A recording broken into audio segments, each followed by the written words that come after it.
Today, we are doing a 2-round 2026 NFL mock draft. Let's get right into this. Below my face is my board. It is based on all 22 grades. Players who are indicated with an asterisk or a plus are to be dropped or are there staying put for medical reasons. Let's get into this. If you guys do want to see all over 290 of the players I have broken down in all 22, feel free to go over to the Patreon. It is pretty much my big board extended, as well as basically breaking it down just like the positional videos for every single player. So go check that out. $5 a month. We built a great community over there. We also have some stuff for Rookie Watch that you guys can see coming out tomorrow, as well as in the previous weeks, as well as an extended stock report. So feel free to go over there and continue supporting the show. Look at these results. People are making thousands every month betting on sports completely risk-free. The secret? They're using OddsJam. OddsJam isn't just another betting app. It's turning the entire system in your favor. Here's how. OddsJam uses a strategy called arbitrage, finding odds discrepancies across the sports books. You bet both sides, and no matter the outcome, you will profit. Here's an example. If you bet $500 on Boise State to win on FanDuel and $335 on their opponent San Francisco on DraftKings, you're guaranteed to make $50, win or lose. It's that simple. With OddsJam mobile app, you'll get real-time alerts on these opportunities every day. People are making thousands of dollars every month. And to get you started, use promo code Hail Mary for 35% off and a 7-day free trial. I guarantee you'll profit during the trial. And if you don't cancel with one click, no questions asked. Don't leave money on the table. Go to OddsJam and use promo code Hail Mary and start making money the smart way. Let's get right into this with the number one pick with the New York Jets. There's going to be no trades and then no Arch Manning. That's just kind of the thought process here. I think starting maybe this week or next week, we're going to dip our toes into 2027 by having some guys return, and then we can end up playing with that idea. But let's not get a little too crazy right now. Let's try to keep this under an hour and a half because I'm starting this after the Bears game. So it's 10:30 for me. I have work tomorrow early in the morning. So let's get to this. Number one overall, New York Jets. Quarterback's the way to go. Again, no trades, and the quarterback class is looking pretty dire. It's not advisable to wait till 33. I don't think that there's a position that is valuable enough to be able to usurp Fernando Mendoza at the moment. Dante Moore ended up having a struggle game versus Indiana. Fernando didn't do a great job either, but I mean, he still ended up coming through after throwing a pick six and led a touchdown drive.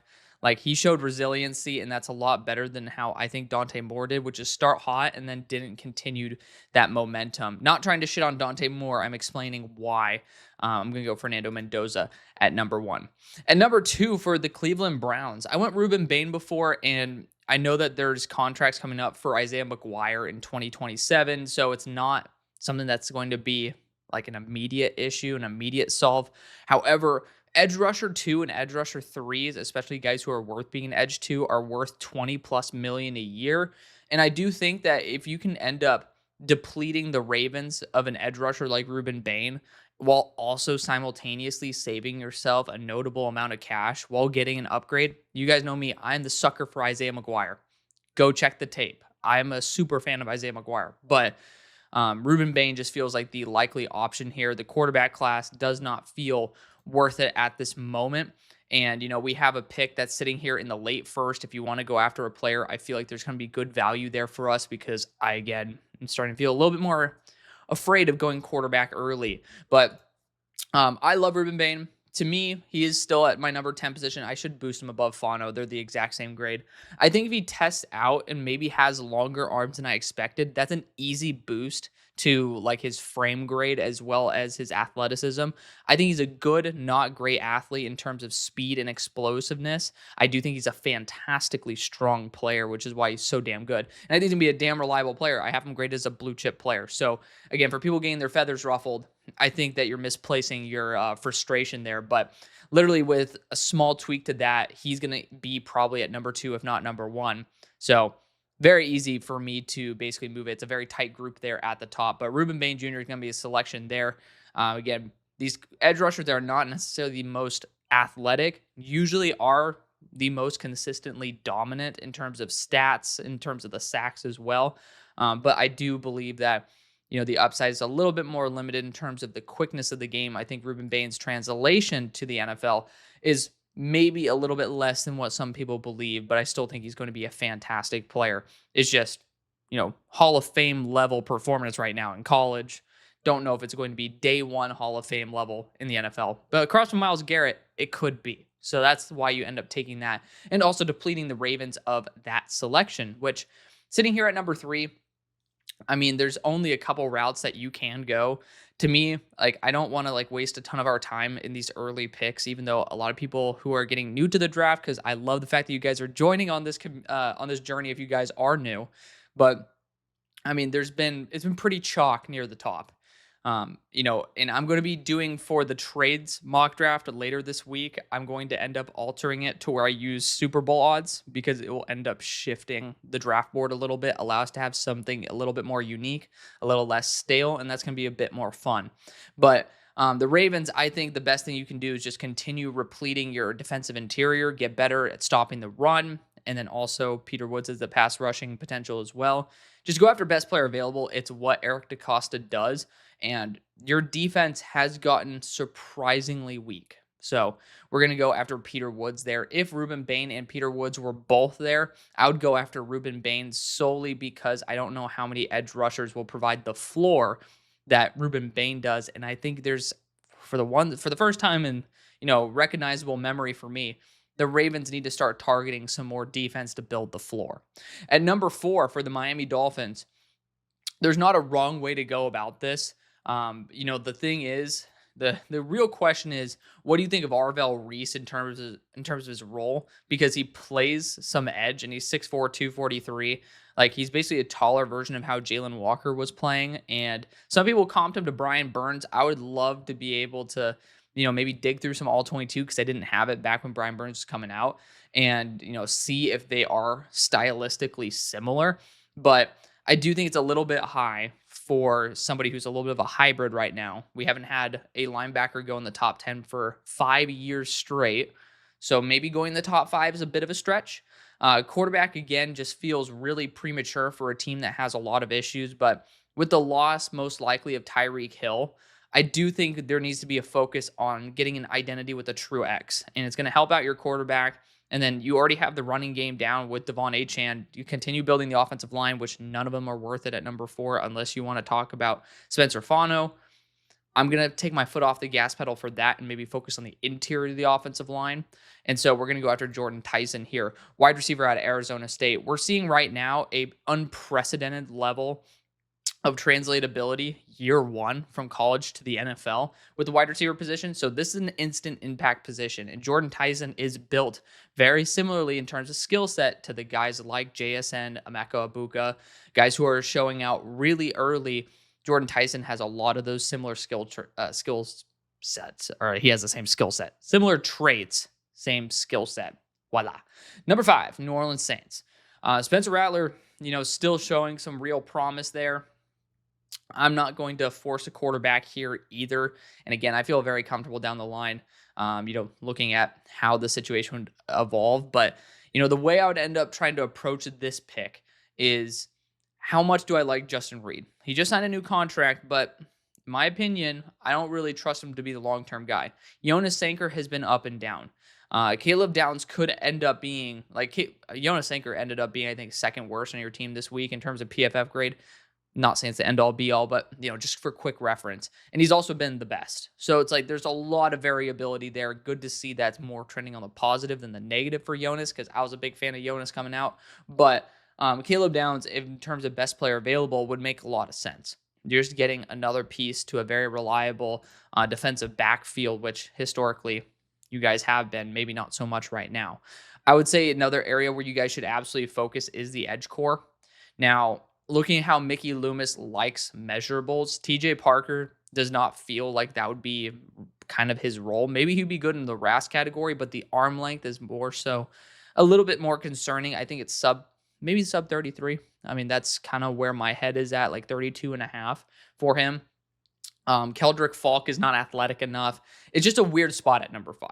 I think this is a great opportunity to try to trade out if you could. Again, could you go Dante Moore and try to develop him? Sure. But I do think just going best player available feels right. Now, Arvell Reese would be kind of crazy for this team, but he doesn't really fit the mold of edge rusher that you guys, Mickey Loomis especially, has tried to target in the past. And I think you're really limiting the value of Arvell Reese if that's the route that you're going to go, is just solely putting him at linebacker. And I just don't see the vision there for the Saints. Now, they did draft Zach Bond in the past. Maybe you could utilize him as kind of like a Sam backer in that way, but I'm going to go Caleb Downs. I'd honestly prefer to just use Caleb Downs in that role. And again, I don't really trust Justin Reed at the moment. Please let me know how you guys feel. I just saw some people who are much more in the know about how the Saints are performing that were saying like Justin Reed might be the worst starting safety in the NFL at the moment.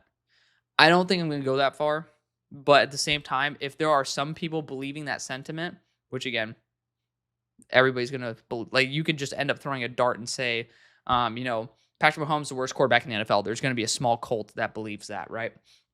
Like just let me know what you guys think of that. I know there's been some pushback there, but based on what I've seen recently, and then again, kind of seeing how some of y'all Saints fans have reacted to how Justin Reed's been performing, I do think that an upgrade, even at a low value position, but still best player available, is probably the smart thing to do. At number 6 for the Tennessee Titans, a lot of people are already trying to turn on Cam Ward. I mean, literally last week, he ended up having 3 big-time throws and 0 turnover-worthy plays. I think he did a very solid job.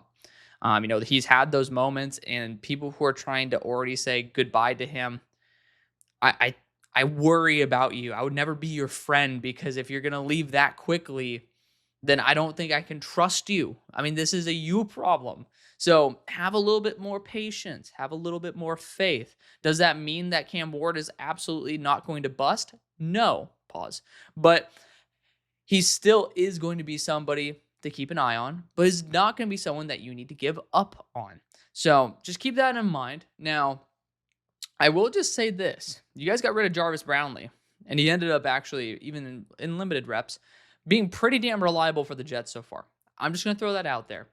Mismanagement is a big thing for you. That's the kind of like the thing I want to focus on right now. But I'm going to go wide receiver here with Carnell Tate. Again, we're seeing right now the trend is these wide receivers, especially from Ohio State. And I'm tossing Jordan Tyson in there based on how he ends up playing the game of football and being trained by Hines Ward. These guys are having, especially the Brian Hartline kind, immediate translatability to the NFL. And this receiving core is ass. And Carnell Tate has been on a tear. Granted, he's not the number one on his team. I still would like to talk about that. But high-level contested catch guy, 6'3", deep threat, much improved over the past year. So I wasn't super high on him coming into the year because I don't pull projection out of my ass. I know a lot of these other people do, but that's not something that I'm good at. I'm good at saying, hey, this is what I see, and this is what I'm hopeful for. These are areas that I hope they improve in. And if they do, that's fantastic. I think Carnell Tate has developed faster than anybody would have imagined. And I think anybody who are saying that they think Carnell Tate was going to be like this is speaking, complete fallacy and completely false at the moment. So, number 7, Cincinnati Bengals. Again, a weird spot. I'm not very happy with where this is. If they didn't draft 2 linebackers last year in like the 2nd and 3rd round, I would have ended, or 2nd and 4th. I don't know where Barrett Carter was selected off the top of my head, but Arvell Reese would have been somebody I would have been very intrigued to use as kind of like that blitzing hybrid linebacker, but that's not the case. And offensive line on the interior is not valuable enough at this point. That being said, I'm still going to go Spencer Fano, because whether you use him as a tackle or a guard is up to you. This team is desperate for offensive line help. I mean, Spencer Fano is worth the risk at tackle, because even if he fails, you're going to have a kick-ass guard. I'm going to trust him there, even though he's a right tackle, and you're going to have to move him to left. And y'all know me, I hate when you have to do that. But this team is going to get an upgrade regardless. For the long haul, I think that is a necessity. Stop trying to play the big brain moves, which technically trying to move a tackle over, but there's not an option that is remotely close to the talent level of Spencer Fano, given the perception of talent, because I love Caleb Tiernan. I think he'd be possibly a better move for you guys, but he's not going to be there with your 2nd round pick. So Based on what is going to be available here and your next pick, I don't think there's a better option for you. We're going to go Spencer Fano for the Bengals. At number 8, would have loved Spencer Fano for the Las Vegas Raiders, but we do not have that selection, even though he did struggle. And honestly, I'm not going to take a defensive fucking player for you guys because for some reason, y'all's front office is allergic to playing rookies. So it just doesn't help you anyway. I mean, who gives a shit? Tonka Hemingway, as well as JJ Peggies, if I'm not mistaken, are the 2 highest true pass rush win rate guys on your defensive front. If I'm not mistaken, both healthy scratches this week. Darian Porter, you guys are starting a bum over him. Healthy scratch. I don't know. So I'm going to go after someone that can develop. And then we're going to go after Dante Moore still. Even though he had a bad game, I mean, to be fair, I think PFF did a pretty shitty job. They said 0 big time throws. I mean, the first throw of the first touchdown that Dante Moore threw was pretty damn awesome. I mean, it was a deep pass. It was. I gotta be honest. There's a little bit of a PFF bias, I think, somewhere in there. I don't know how they're not like reviewing that and saying that's not right, but we're going to go Dante Moore nonetheless. I still think that with the year of development, maybe under Geno Smith, God forbid, hopefully Geno gets his head and ass wired together, but, just hoping that it ends up working out. Someone like Arvell Reese would be extremely exciting to use, especially if Pete Carroll just actually ends up playing his rookies, especially since we're also seeing Devin White rushing the passer and stuff. But I can't. There's just not enough value placed there at the moment. And Dante Moore can end up sitting for a year or coming in mid-year. Just not having to rush him in is going to be super beneficial. Again, someone who has played on the West Coast, ended up growing up in the middle, in the Midwest. So it's nice to kind of settle in the middle there for the Raiders with Dante Moore in Vegas. At number 9 for the New York Giants, Mekhi Lemon's not a bad choice here. I'm just going to keep it real with y'all.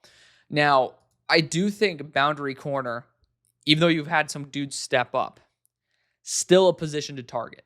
Deontay Banks project over. But I do know Cordell Flott ended up having a fantastic interception this past week. I get that.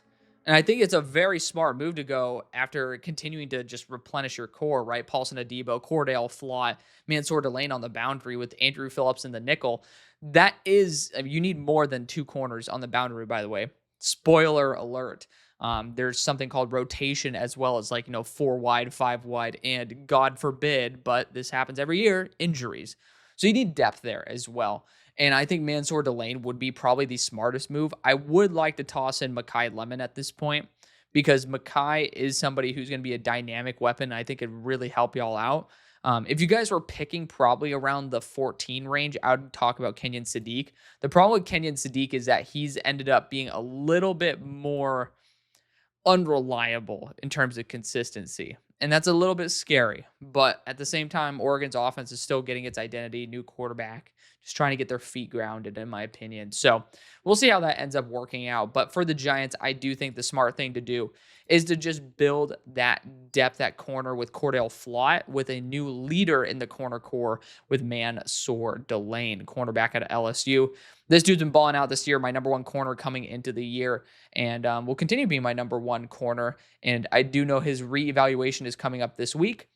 Definitely excited to see that. And then I do know for a fact, based on the fact that I've watched every single LSU game as well, and just watching it with my eyes, not all 22, that he's going to probably be in the top 10.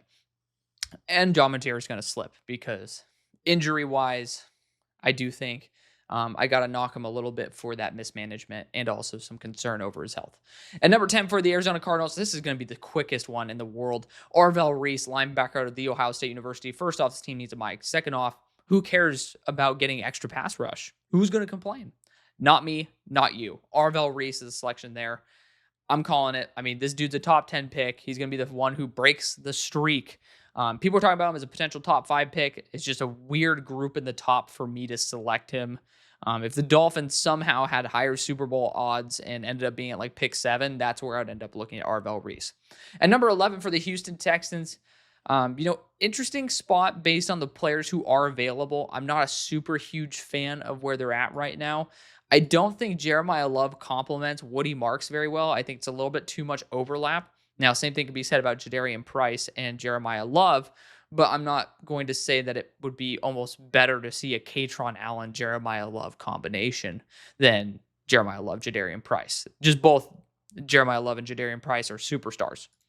That's why they end up shining. So I will be going after offensive line for the Houston Texans. It's boring. I get it. But you have to go and develop the offensive line whenever, wherever possible. The problem is Caden Proctor is the one who feels like the guy that the Houston Texans would go after. And maybe I'd want to try to find a way to wait until pick 43. The biggest issue that I'm running into is this. Isaiah World was supposed to be a first-round pick. He has failed in terms of being worth a first-round pick. Caleb Lamu feels far more as a guard, and then he kind of feels like a fringe one as a tackle. That's a little bit scary. Now, at the same time, for the Texans, if you want to upgrade the interior of the offensive line, sure. Caden Proctor is finally bouncing back. Not fantastic, but it is better than how he was allowing like 11 pressures at the beginning of the year. Also being utilized as a super weapon is very, very fun. CeCe Mauigoa has been the most consistent. I mean, and then you got Caleb Tiernan, who's been up and down this year, depending on the team he's playing. So it's just a weird class for the Texans. It's one that I really, honestly, if between us, I hate it. Like, I hate it for the Texans. I would do everything I can to try to maximize future draft capital at this point because I don't think there's very much here for you guys. And I just can't take Caden Proctor this high. I just don't think that the on-field product is enough to justify it.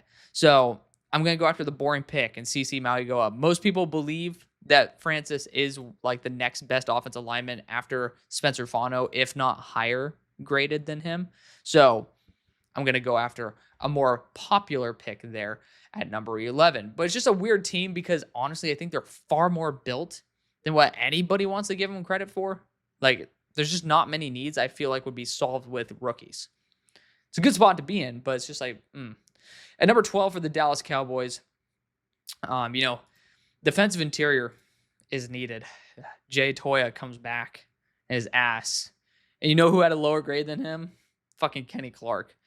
So I'm looking at guys like Christian Miller, Amari Washington, Caden McDonald. All three different types, by the way, funnily enough. Christian Miller, more that guy who's an extremely quick winner, but like also is just ridiculously dominant.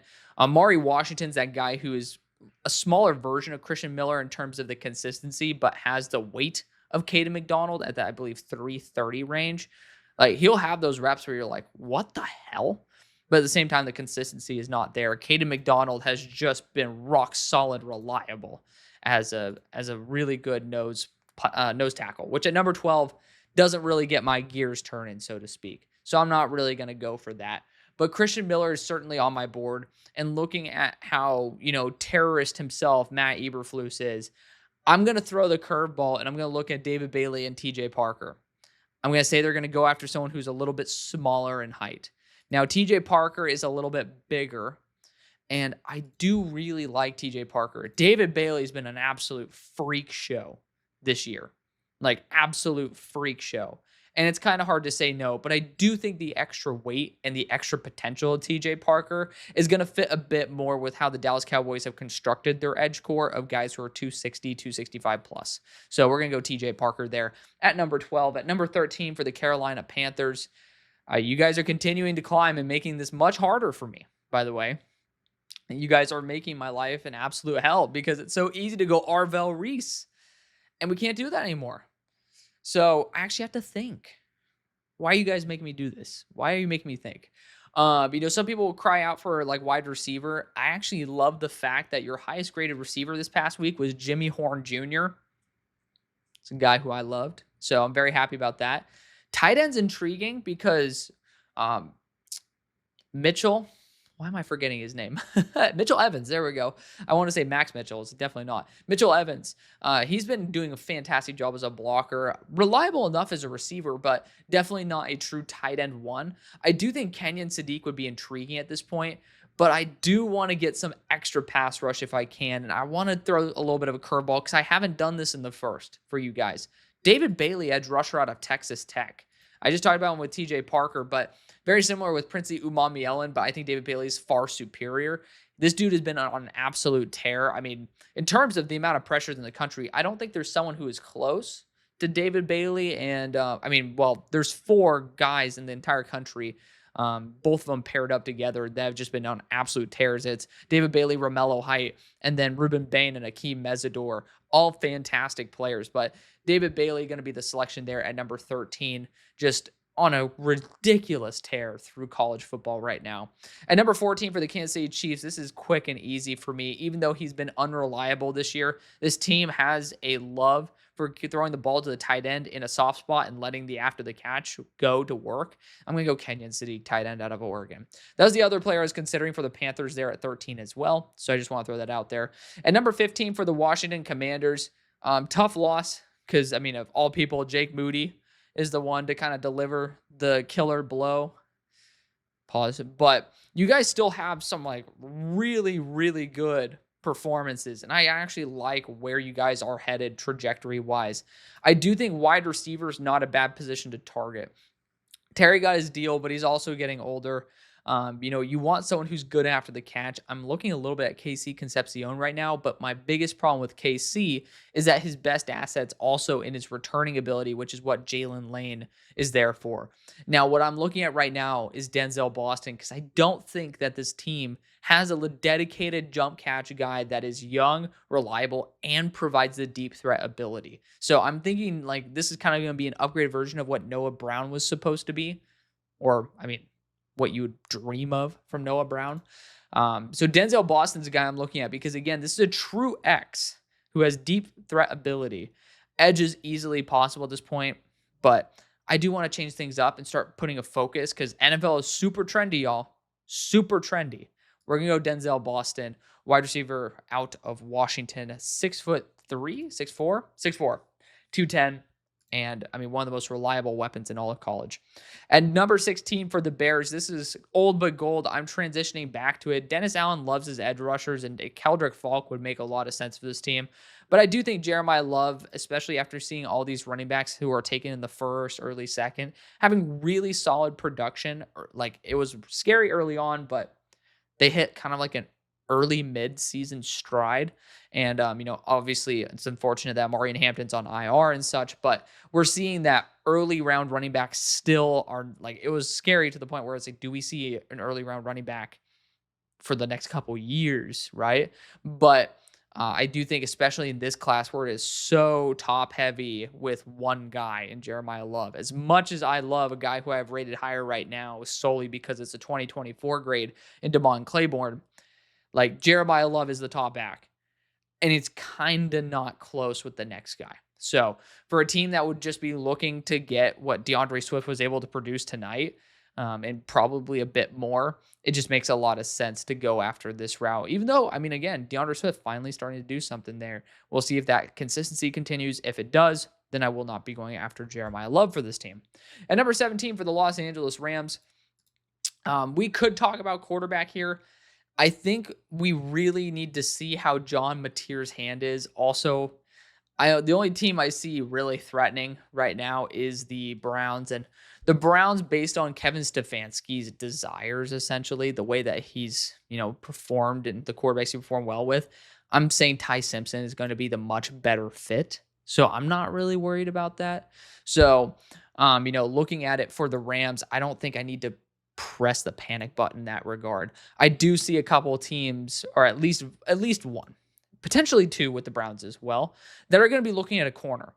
And I know that you guys are saying cornerback's not the biggest issue for the Rams. I do want to get somebody who is a true corner one for the long haul. All right. And I know there's some of you guys who are absolutely on board with this as well. Right tackle could be in consideration here. The problem is, again, I'm just not in on this tackle class. Keith Abney is a guy who I'm looking at. He did actually have a pretty rough week this past week. I think he did allow a touchdown, so he did not. My bad. But he did have one rough week versus Utah. It happens. But at the same time, I do think this guy is the most lockdown player in the entire country outside of Mansour Delane. Oh, Leonard Moore. That's draft eligible. There we go. That's that's the asterisk I need.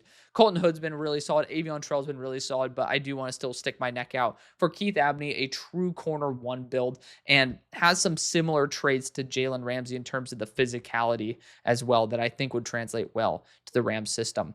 At number 18 for the Minnesota Vikings, Keith Abney and Colton Hood are my guys I normally go after for them. Center absolutely could be on the money for this pick, but I will skip it because at 18, I don't think the production from Connor Lew justifies it. If Tyler Linderbaum is a mid or like a late first, I don't think that Connor Lew would be remotely justifiable here at 18. Kind of crazy to say that. It sounds like I'm trying to rip him a new one, but I do think that there's definitely room to improve. I just love the Colton Hood fit. Avion Trell makes a ton of sense as well. Both these guys very similar in terms of their build. Like Avion Terrell, 5'11", 180. Colton Hood, I think, has a little extra meat on his bones, and I'm pretty sure he's 5'11 as well, but he's just a little bit more big and a little more physical. So I kind of want to take him to this team and just kind of plug and play type of guy. Physicality, also somebody who has adapted very quickly to his new defensive system. Gonna leave it there. 19 for the Buffalo Bills. I like to go after Sonny Styles for this team. I do think that's probably the route I continue to go. If it weren't for Dylan Thieneman getting his ass ran over by Roman Hemby on the goal line, I'd be happy actually taking him here and just calling it a day. Now, could you go edge rusher right here? Because you got like Keldrick Falk. LT Overton's been fantastic, by the way. He was a nightmare for Bo Pribula. So I mean, it's definitely possible, but I do like the depth of this class to where, if you want to go after someone like a Zion Young, an Akeem Mesidor, like Clev Lubin, Max Llewellyn, of course, but I think he has a little bit of shorter arms. Same thing with Ben Bell, very short arms. But I mean, hell, you want to go after my Pookie Bear, Malachi Lawrence, then there's those options where I feel very comfortable waiting or continuing to string along veterans for the meantime. Versus linebacking situation, I do think there's a clear top two, and there's not really a guy who's competing close to that level. And we're gonna go Sonny Styles here, linebacker at the Ohio State University. Just been such a reliable player. Maybe in terms of coverage, that he'll have those games where he gets a little bit sliced and diced in coverage. That's not necessarily something college linebackers do very well unless they somehow go to Pittsburgh. I don't know what the hell they're doing over there, but they're doing a fantastic job. So regardless, Sonny Styles is the selection there at 19. At pick 20 for the Denver Broncos, I'm looking at Mekhi Lemon. It would be very hard to say no because he is just that damn good. Like it's to that point. But I think Luke Wattenberg's up for a contract. And even though I said no to Connor Lew at 18, this is a team that I don't really see very many other options because like Sonny Styles would be intriguing. They've actually had some very good linebacker production from guys or like for the value of the players that they have playing. So it's intriguing to see how that would end up shaking out. Like wide receiver definitely feels like something they should try to target. And I do want somebody who's going to be reliable in the short range. And for me, that is Mekhi Lemon. He also has the ability to play all three levels of the field. He's been extremely reliable in terms of the contested catch. He's somebody who just works. And it feels very similar to Emeka Egbuka, where it's like maybe not the flashiest guy on earth in terms of measurables, but just somebody who is damn good. And those guys translate to the NFL very, very well. At 21 for the Cleveland Browns, that was going to be my pick, by the way. I was going to just say screw the quarterback situation at the time being and like see if Shedeur can end up making it work or bring in competition like round two. You got guys like Lenoris here, and I do think it's kind of disingenuous to say screw you to Lenoris sellers at this point. Like Ty Simpson's been performing better. I do think, though, if we're just being honest with each other, Ty Simpson is a much better fit in Cleveland. Like Stefanski, the way that he is produced in the past is through quarterbacks like Ty Simpson. The big time throws have been fantastic for Ty as well. I do think that this is going to be a lot more up his alley. And whether Shedeur takes that step forward and maybe gets some reps because Dylan Gabriel has been up and down, we'll see. But I do think this is a situation where a team should be calling for Shedeur Sanders by the trade deadline this year if they're not going to make that move and say, please, dude, Give this guy an opportunity, right? Cincinnati, I mean, they already made one trade with the fucking Browns. I mean, just just do it again if old man Flacco has some trouble. But regardless, I mean, there definitely needs to be some sort of vision for the future. And Ty Simpson, I think, is a bit of that. I mean, he is built pretty damn well, 6'2", 210. Like, I do think he needs to add a couple more pounds on his bones, but good mobility as well. Showed it off this past week versus Missouri in a very gritty game. I'm going to go after Ty Simpson there at 21. At 22 for the Los Angeles Rams, went after Keith Abney there in the first. I think Lenore Sellers and John Mateer both have a ton of untapped potential. Lenore Sellers, I think, is a far better quarterback at the moment. John Mateer needs to get back to health before I can fully evaluate how he is. For me, I always put the pluses on my board because I don't know how a player returns. I am not a doctor. I'm not like a specialist in this category. I don't have enough experience watching guys return from the same injury and understanding the path to success. And I'm not going to bullshit y'all and say that. I do. Like, I'm not going to do that. So I do think John Mateer came back way too early from his injury. Feel free to check out the rookie or the stock report to see how that ended up being discussed, because I had a whole rant for 5 minutes. It's entertaining. So go check it out. I mean, if you guys want to hear me just bitch at John Mateer and the Oklahoma staff. But I do wonder, based on where his health is at, if they're going to need to, take some more time. Versus Lenore's, I hope he transfers, but there's the opportunity that if he's going to go in the first round and he could end up being, a mid to late first, like to the Rams, he's going to say, screw it, I'm going to go after the quarterback development there. Better than going and just wasting another year at South Carolina, in my opinion. So we're going to go Lenore Sellers, quarterback out of South Carolina there for the Rams. Tough week this week versus LSU, but the team around him is absolute garbage. It's him and Nick Harbor versus the world. And, simply put, he's done some dumbass stuff. Like the intentional grounding calls are 100% on him. Taking too long to throw, 100% on him. At the same time, when the offense is not schemed up properly to have good rhythm with throws, it's not a surprise when a quarterback who is very run heavy has a tough time getting in rhythm. So I'm going to blame South Carolina pretty heavily on that, but Lenore's has been a bit of a letdown this year, to say the least. At 23, we have the Detroit Lions. Keldrick Falk's here. I'm taking him all day. I know that Connor Liu makes a ton of sense, but to me, it's Keldrick Falk. I mean, just the value is impeccable. This team getting a solid high-tier edge two that can end up playing on the inside as well on certain sets, to me, is invaluable. Keldrick Falk is the definition of consistency, and I think he'd work really well there in Detroit. And number 24 for the Seattle Seahawks. Boundary corner is not a bad position to target at this point. We do see with Avion Terrell here. Jermod McCoy, I do worry about the quantity of tape. I do think he returns for another year. I don't think how it could hurt. I can't see how it would hurt him, if I'm just being real. But I do think for the Seahawks, waiting till round 2 and getting someone like Davison Igbinosun, who's coming off a red-hot week versus Illinois, would be probably the best move.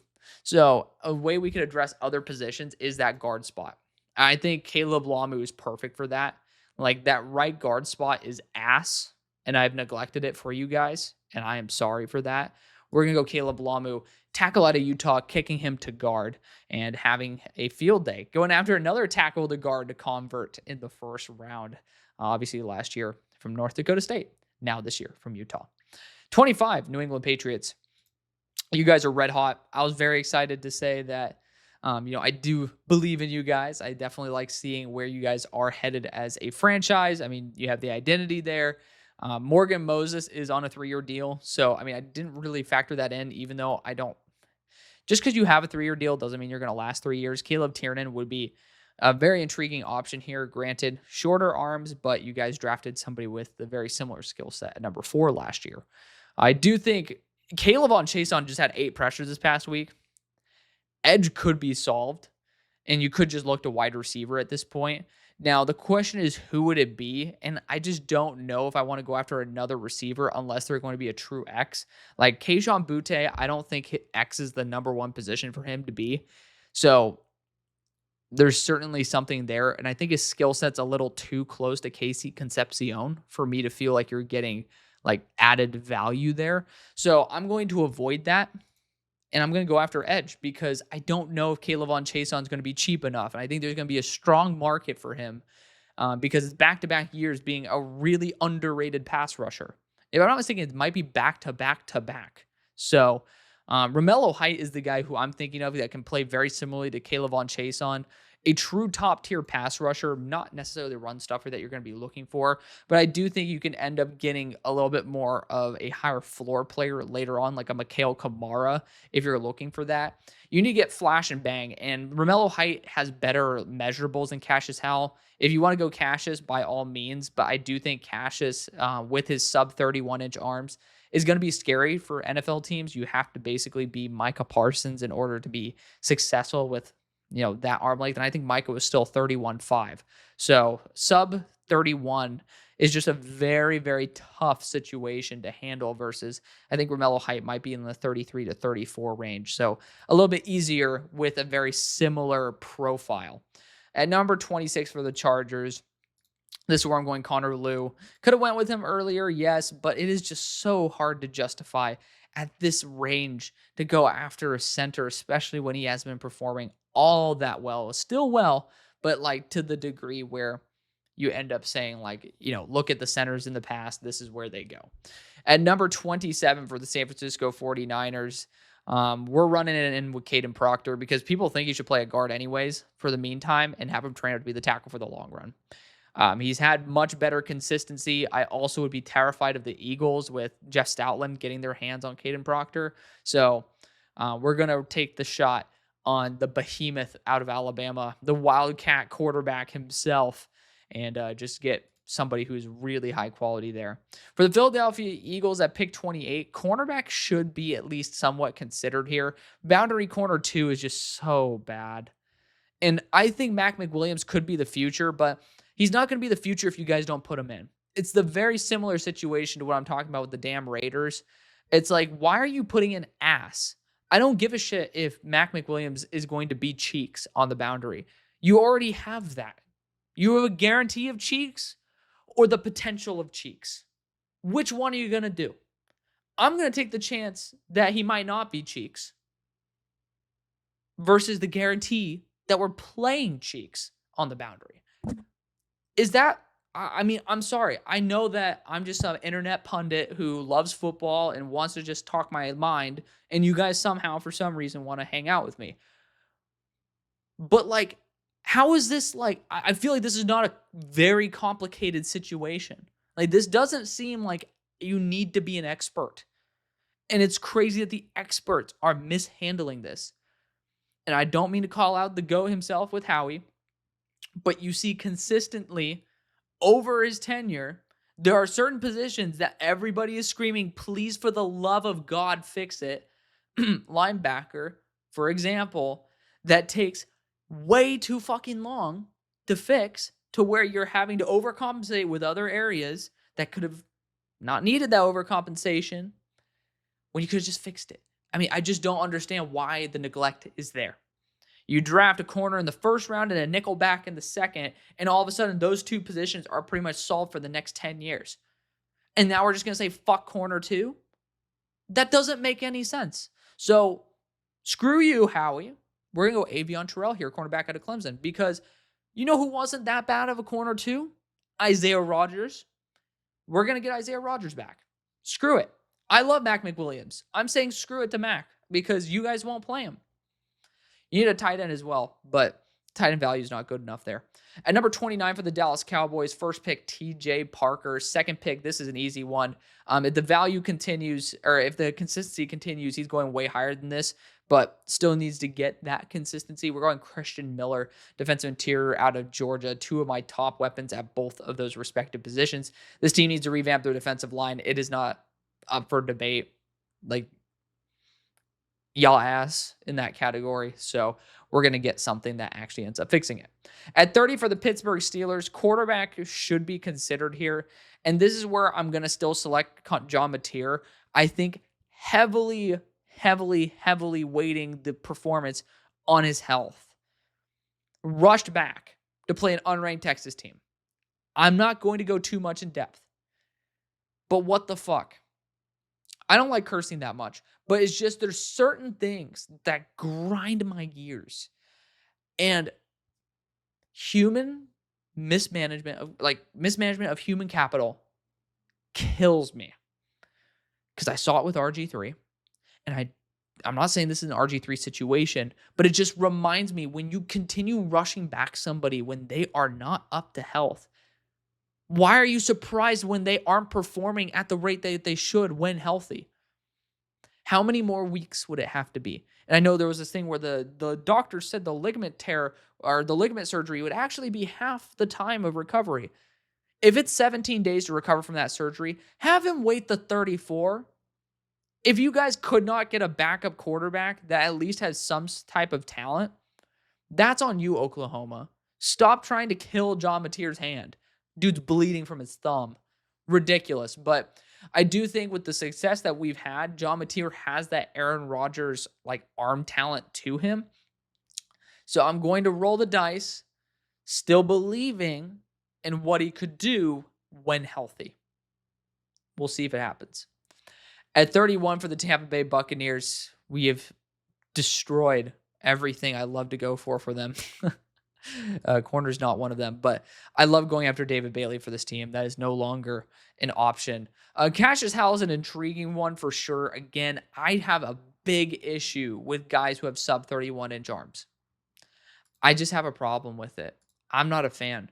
Wide receiver, you guys are doing a fantastic job. Tight end, there's not someone who's available. I mean, technically Eli Raritan at this point, which I don't know why for the life of me that PFF does not have him in the simulator. Eli Raritan's getting to this point where you could consider him a late first. He's been fantastic this past week, 109 yards as well receiving. I'm just going to throw that out there. Running back, you guys will be fine. Offensive line, I don't think it's a first round issue. So defensive back, you guys are fine. Defensive interior, fine. So it's really edge and linebacker that are like the top tier positions. And it is tough. But honestly, R. Mason Thomas has, I believe, sub 32 inch arms. But this is some rich fuck just flew over the private jet. Hopefully you guys didn't hear that too much. But R. Mason Thomas, I'm going to throw the curveball. He ended up falling out of my 3-rounder last week, but I'm not showing this guy enough appreciation. When this guy turns it on, he's unstoppable. I think he's better than Cassius Howell based on, what I saw from him last year in combination with this year. We're going to show him some love here because nobody seems to be talking about him, and I think he deserves it. And to replace Hassan Reddick, I definitely like someone of his skill set to do that. And at 32, somehow, some way, the Colts have the best record in the NFL. If you guys are wondering what this is based off of Tankathon's draft order. But regardless, the Colts doing your thing. Cornerback is a must, dude. I saw some type of rookie end up get eviscerated this past week for over 120 yards. Y'all need some help, and I'm gonna go after it with Jermod McCoy. I'm gonna just say screw it, go after the talent. I do think he should return to school and just have a full year of production before going to the NFL. And obviously, coming off the ACL tear, we're not getting that at the moment. So I want to see that. It's pretty logical that he will, but for the time being, I'm going to take the easy route. At 33 for the New York Jets, got Fernando Mendoza in the first. Really excited for that. I do think you need to just continue weaponizing this team if possible. Defensive interior is not a bad idea either. I mean, you look at Amari Washington, I think that he could end up being an absolute superstar on this team. And he'd be an extreme disruptor. I've seen the defensive interiors that are getting reps for you guys. Not good. And I think there needs to be a legit defensive interior too. I'm going to throw the curveball. Please feel free to check me if you guys do not believe that it is remotely this pressing of an issue. I am more than happy to be incorrect about something. You guys are a fan of one team. I'm a fan of 32. But for me, I do see every single week when I go into a rookie report who's getting snaps, and I'm seeing way too many guys who are just not worth getting snaps on the defensive interior, getting them. And I'd rather go after the ceiling with Amari Washington and having Quinnen Williams coach him up to be a more consistent player. At 34 for the Cleveland Browns, you have Ruben Bain and Ty Simpson. I need to go after wide receiver because there needs some help there. And Casey Concepcion's a true first-round grade for me. This guy has been electric for Texas A&M. And in my opinion, I think right now he has 447. I think he should have 700 yards by now if Marcel Reed hit him more in stride or just actually saw when he got more open. Hot take, but I definitely believe that. At 35 for the Baltimore Ravens, Peter Woods in the first. Somehow, some way, Pookie Bear, LT Overton slips here. Could have ended up going with him for the Colts. I do try to change things up from time to time. LT Overton is a little bit more of a high floor build. I would love to have taken him earlier. Honestly, probably should have. But LT is also somebody that, with his flexibility, is going to be a little bit tough to translate to the NFL instantly unless you're going to be going into a system that is a little more accustomed for those sizes, which technically the Colts are. Once again, I've taken him like 1,000 times to the Colts. It's time to go after another position here and there. 36, Dolphins. First pick, Jordan Tyson. Second pick, I'm going to go interior offensive line with Vega Ione. Goodbye, sweet ass cheeks to Mr. fucking Jonas Avenia. He finally got above a 0 pass blocking grade. He has a 5 pass blocking grade now in the year. He was at 0 last week. He had like a 30 something this week.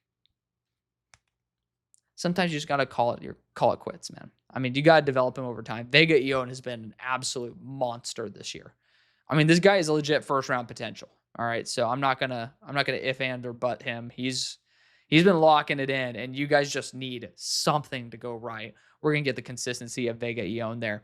At number 37, New Orleans Saints, Caleb Downs in the first. Could talk about QB here. How about this? Huh? How about that? We're going to continue developing the defense. Now, it depends on how you handle your wide receiver situation at the trade deadline. If somehow Rashid Shaheed's gone, I'm going to go after someone like Chris Brazzell to provide some deep threat ability, or Chris Bell. I don't think it's a bad idea to go with him regardless, but when I see Mateo Uiagalelei here, I'm going to take him because statistically he fits what Mickey Loomis looks for, has the arm length, has the size, makes a lot of sense. 38 for the Titans, Carnell Tate in the first. Edge rusher definitely is possible here. Cassius Howell is certainly possible, but again, I'm just somebody who is just very, very, very strict once you get past the 31-inch mark on the arms. I have a hard enough time if it's under 32, all right? But under 31 is tough, like really tough. Unless like you're just known to be an absolute monster with your physicality, which Cassius Howell is known for his speed. The NFL tackles get faster too. I'll just put that out there. But you guys do need some pass rush help. And I am thinking that Joshua Joseph's a better option. He has 34 3/4 inch arms. I think I need to start boosting him up more. Even though he's 240, the dude also plays the run extremely well. And since we're seeing Atlanta kind of revamp their entire defensive identity. They were a team that could not rush the passer, pretty much had were needing to be a shootout team if they needed to win. All of a sudden, they've revamped it to the point where we're not really thinking about it, and their defense is damn good. We're going to go after somebody who very similar skill set to the guy they just drafted in the first and spent pretty much 2 picks on 2 firsts in order to select in Joshua Joseph. Technically a second and a first. But regardless, Joshua Joseph's the selection there. At 39, Cincinnati Bengals, Spencer Fano taken in the first. I'm really happy with that. Again, could have ended up going after Caleb Tiernan here. I mean, I could have ended up making it work. I didn't trust him to be here. He ended up making it here. That's a risk. This is a team that you can't take that risk on. So I do think we want to go after another player. Then we're going to have a quick stretch on edge here. We're going to go Quincy Rhodes Jr. This team loves to go after measurables, and they also like 265 plus, 6'5" plus, really good athletes. That is kind of what Quincy Rhodes is, and he's going to have really good arm length. This team needs to go after, I guess there's Deni Dennis Sutton too. He has above 33-inch arms. We'll go Deni. I think he's more popular than Quincy Rhodes at the moment, but regardless, you can't really go wrong in that situation. At number 40 for the Vegas Raiders, seeing a really strong run there on the edge core. But first pick, Dante Moore. Second pick, I do want to veer away from the defensive interior because you guys actually have something going on your defensive interior that you just are not using. That infuriates me. But I do know you guys like defensive back. And Dylan Thieneman's here. We're not going to play too much with that. Again, he got ran over at the goal line. That kind of pisses me off for somebody who I really, really like and have in my top 10. I still believe that, his lack of athleticism and then not being an absolute thumper in the run game is going to be a little bit of an issue. But he's not like bad in the run game by any way stretch of the imagination. So I'm going to just say Dylan Thieneman, good pick there. 41 for the New York Giants. First pick, Mansour Delane. Second pick, we need to get somebody to end up continuing to stretch the field with Leak Neighbors, and that's going to be Chris Bell, wide receiver out of Louisville. This guy has been dominant. He's my wide receiver 2 coming into the year, and this is just, once again, another player who's built to be a day one starter in the NFL.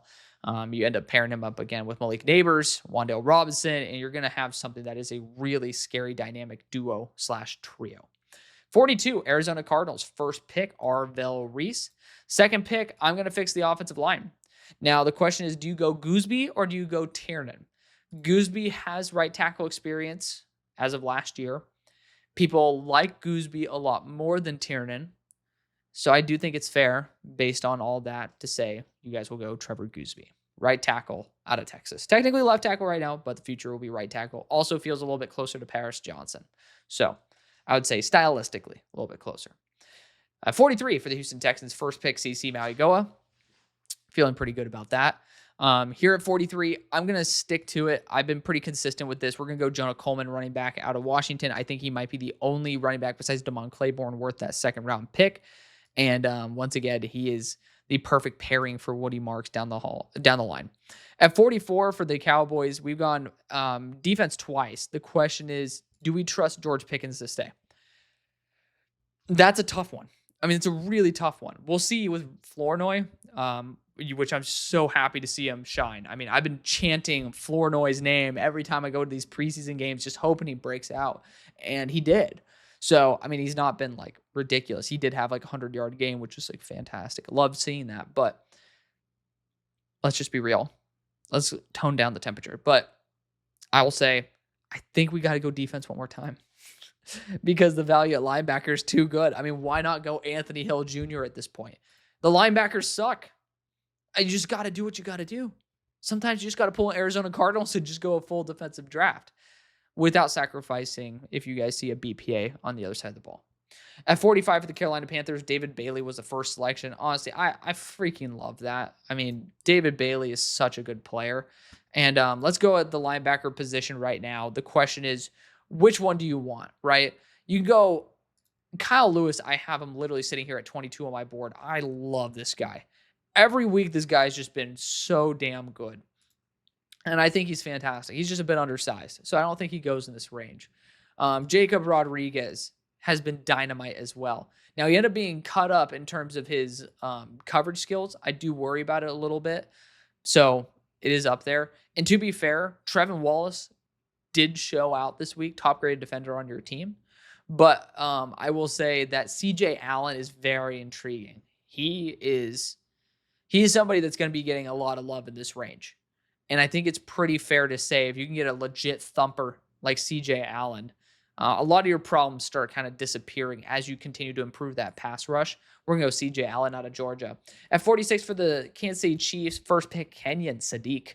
Second pick, running back is certainly possible. I honestly think the guard position is not doing too shabby. So I do think we need to re-default to the edge position. Quincy Rhodes is just the instant shoe, and Zion Young as well. He's been fantastic. Being a dumbass versus Alabama, getting into the face after, a play that was not even made by him, it does kind of turn me off. But Quincy Rhodes Jr. feels very spagsy, 6'6", 275, has the quick wins. I think that's somebody that you're going to want to continue to invest in and just go down the line. 47 for the Houston Texans, CC Mauigoa, Jonah Coleman. Got to go something different for you guys to get you guys a little bit more value with watching the show, right? I usually go with those two guys. So let's try to get something different. Linebacker wise, you could try to do something. I mean, it's not a bad idea. Like with Weeks, it would be really fun to see D'Amico just go fucking nuts. Tackle Isaiah World would be up D'Amico's alley as well in terms of the measurables, and then you can have like a little bit of a competition there. Tight end with Eli Raridan's actually one that I also look at, but you guys have an attachment. Like, there's not many positions to target. Like, I really do think that this is just one of those teams where, like, what the hell do you do? I mean, depth at edge. You don't do that in round 2. It's just a weird team.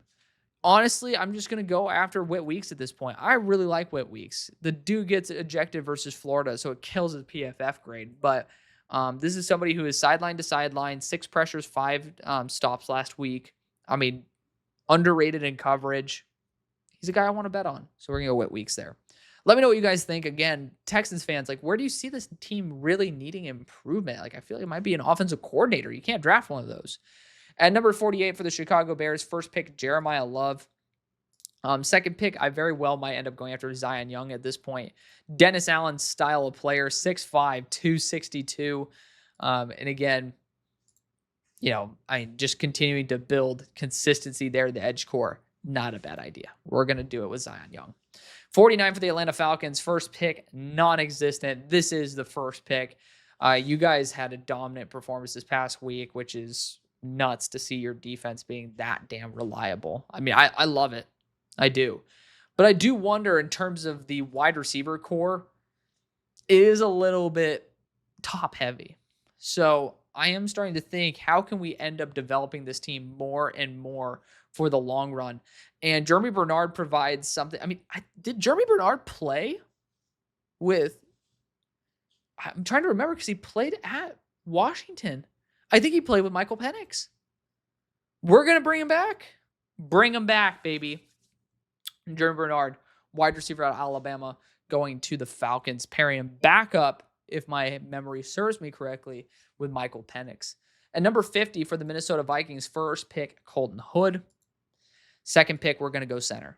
And a lot of people love Jake Slaughter, Parker Brailsford, Iapani. Do whichever one you like, because probably the other one I'll go with the next pick. I think Parker Brailsford's great. I don't know what PFF has against him, but they're smoking crack. We're going to go Parker Brailsford there to replace Kelly for the long haul at center. It sucks, but it is what it is. At 51 for the Bills, first pick, Sonny Styles. And it is so nice to just not have to worry about linebacker after I will just take a billion of them. Now, edge rusher as well. I mean, there's been a lot of edge rushers taken, but I do think this class has a ton of them. Like, edge rusher and wide receiver, you're set. If you just need to go with that route, you're going to be fine. I do wonder if we could just go Chris Brazzell here and just stretch the field. Antonio Williams, another really good one, but Chris Brazzell's not like anything the Bills have right now. And you're facing a lot of teams that have their Tyquan Thorntons, their MVS types, and let's just get our own. Chris Brazzell. At number 52, Broncos went Mekhi Lemon in the first.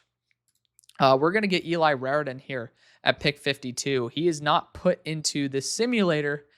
Again, drives me crazy. I actually got the pleasure of talking to some people who know Sam Roush, but also got to see Sam Roush in person. I'm going to use him as a placeholder. But Eli Raritan, he was my number 51 player coming into the year. A lot of guys who do need to move up and down respectively, but he'll end up being a top 50 player when all is said and done. Tight end from Notre Dame, fantastic player. 53, Jacksonville Jaguars. Did not have a first pick because you spent it on Travis Hunter. Respectfully so. I'm going to go after Caleb Tiernan here, because whether Wyatt Milam or Tiernan starts at left tackle, Walker Little's been getting bitched, and I'm not here for that. I'm not. Caleb Tiernan's going to be the selection there. If he has to play guard, he has to play guard. I don't care. You're getting a good offensive lineman. Feels very similar to Wyatt Milam's status, but just get something to work at left tackle, man. Walker Little, in my opinion, you just can't lose the way he loses and expect to be a Super Bowl winner. That's just my thought process. 54, Los Angeles Rams, Keith Abney, Lenore Sellers. Just the foundation for the future, man.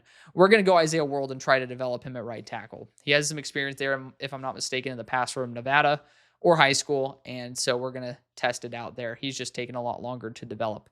Detroit Lions, first pick, Keldrick Falk. At pick 55, could go the center route, could go the guard route, and then end up moving. Why am I forgetting his name? It's 11:30 at night. It happens. But second round pick from last year from Georgia at guard, but move him to center and then end up going after the guard route here. Jennings Dunker is kind of a Detroit Lion. You can use him at center or guard. We're going to do that. Jennings Dunker, interior offensive lineman out of Iowa. Technically, he plays right tackle right now, but he's going to be on pace to go to the interior.